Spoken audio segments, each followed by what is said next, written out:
নমস্কার, অ্যাস্ট্রোইজডমে সবাইকে স্বাগতম। প্রিয় দর্শক, এই সপ্তাহে শিক্ষা, চাকরি, ব্যবসা ও ক্যারিয়ারের গ্রহের বিশেষ প্রভাব কিভাবে আপনার ভাগ্য বদলাতে পারে জানুন সম্পূর্ণ বিশ্লেষণ ও বাস্তব পরামর্শ সহ। তো চলুন বিস্তারিতভাবে জেনে নেওয়া যাক। প্রথমত শিক্ষা জীবন পর্যালোচনা করব। তো এই সপ্তাহটি মকর রাশির শিক্ষার্থীদের জন্য গুরুত্বপূর্ণ পরিবর্তনের সময় নির্দেশ করছে। অনেক শিক্ষার্থী হঠাৎ করেই ক্যারিয়ার সংক্রান্ত নতুন সুযোগ বা দিক নির্দেশনা পেতে পারেন, যা ভবিষ্যতের পথকে আরো পরিষ্কার করবে। প্রবীণদের পরিবারের প্রবীণ সদস্যদের কাছ থেকে সহযোগিতা ও শিক্ষামূলক উপকরণ পাওয়ার সম্ভাবনা রয়েছে, যা আপনার পড়াশোনাকে আরো শক্তিশালী করবে। তবে মনোযোগ ধরে রাখা অত্যন্ত জরুরি, কারণ মানসিক অস্থিরতা মাঝে মাঝে পড়াশোনায় বাধা সৃষ্টি করতে পারে। ধৈর্য এবং নিয়মিত অনুশীলনই এই সময়ে মূল চাবিকাঠি। কোনো বিষয় বুঝতে সমস্যা হলে অহংকার না করে শিক্ষক বা অভিজ্ঞ ব্যক্তির সাহায্য নেওয়া উচিত। পরিকল্পিতভাবে পড়াশোনা করলে পরীক্ষায় ভালো ফলাফল এবং ক্যারিয়ারে দীর্ঘমেয়াদী সাফল্যের ভিত্তি তৈরি হবে। আর চাকরি ক্যারিয়ার সংক্রান্ত তথ্য পর্যালোচনায় দেখা যায় এই সপ্তাহটি মকর রাশির জন্য বিশেষভাবে সম্ভাবনাময়। যারা দীর্ঘদিন ধরে চাকরির সন্ধানে ছিলেন তাদের জন্য নতুন সুযোগ আসতে পারে। সাক্ষাৎকার, যোগাযোগ বা পূর্বে করা আবেদন থেকে ইতিবাচক খবর পাওয়ার সম্ভাবনা রয়েছে।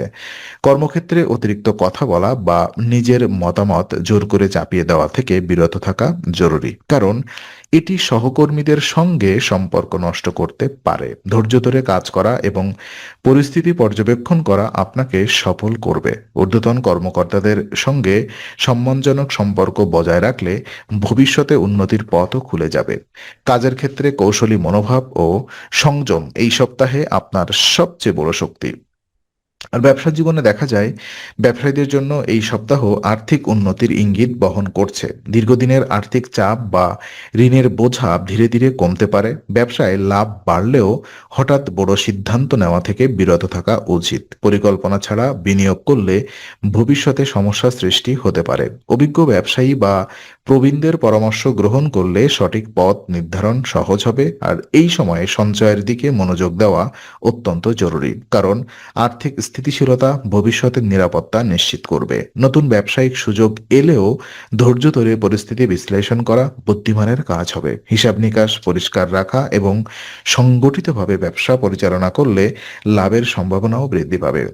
আর উদ্যোক্তা জীবন যদি আমরা বুঝি, তো উদ্যোক্তা ও স্বাধীন পেশাজীবীদের জন্য এই সময়টি পরিকল্পনা বাস্তবায়নের উপযুক্ত সময়। নতুন প্রকল্প শুরু করার আগ্রহ বৃদ্ধি পাবে এবং আপনি নিজের দক্ষতা প্রমাণ করার সুযোগ পাবেন। তবে অতিরিক্ত চাপ নেওয়া ঠিক হবে না। ধীরে ধীরে পরিকল্পনা সাজিয়ে এগোনোই সাফল্যের মূল রহস্য। পরিবারের সদস্য ও অভিজ্ঞ ব্যক্তিদের পরামর্শ গ্রহণ করলে ভুল সিদ্ধান্তের সম্ভাবনা কমবে। সঠিকভাবে কাজ করা এবং দায়িত্ব সঠিকভাবে ভাগ করে নেওয়া গুরুত্বপূর্ণ। নতুন আইডিয়া বাস্তবায়নের আগে বাস্তব পরিস্থিতি মূল্যায়ন করুন। ধৈর্য ও সঠিক ব্যবস্থাপনার মাধ্যমে এই সময়ে গড়ে তোলা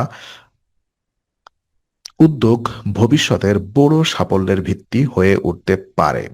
তো বিশেষ উপায় হিসেবে দেখা যাচ্ছে এই সপ্তাহে মানসিক স্থিরতা, স্বাস্থ্য উন্নতি এবং আর্থিক স্থিতিশীলতা বজায় রাখার জন্য শনিবার শনির উদ্দেশ্যে অগ্নিযজ্ঞ করা অত্যন্ত শুভ বলে বিবেচিত। এই উপায় নিয়মিত অনুসরণ করলে নেতিবাচক চিন্তা কমে যাবে এবং আত্মবিশ্বাস বৃদ্ধি পাবে। পরিবার ও কর্মক্ষেত্রে সমন্বয় উন্নত হবে এবং সিদ্ধান্ত গ্রহণের ক্ষমতা শক্তিশালী হবে। শনির শক্তি অনুকূলে এলে দীর্ঘদিনের বাধা দূর হতে পারে এবং ধীরে ধীরে সাফল্যের পথ সুগম হয়। তাই আধ্যাত্মিক মনোভাব বজায় রেখে এই উপায় পালন করলে শিক্ষা, চাকরি ও ব্যবসায় ইতিবাচক পরিবর্তন অনুভব করা সম্ভব। তো আজকের আলোচনা আমরা এখানেই শেষ করছি। ভালো লেগে থাকলে লাইক, কমেন্ট ও শেয়ার করুন। আরও এমন ভিডিও পেতে অবশ্যই চ্যানেলটি সাবস্ক্রাইব করুন। আবার দেখা হবে, ততক্ষণ ভালো থাকুন, শান্তিতে থাকুন। নমস্কার।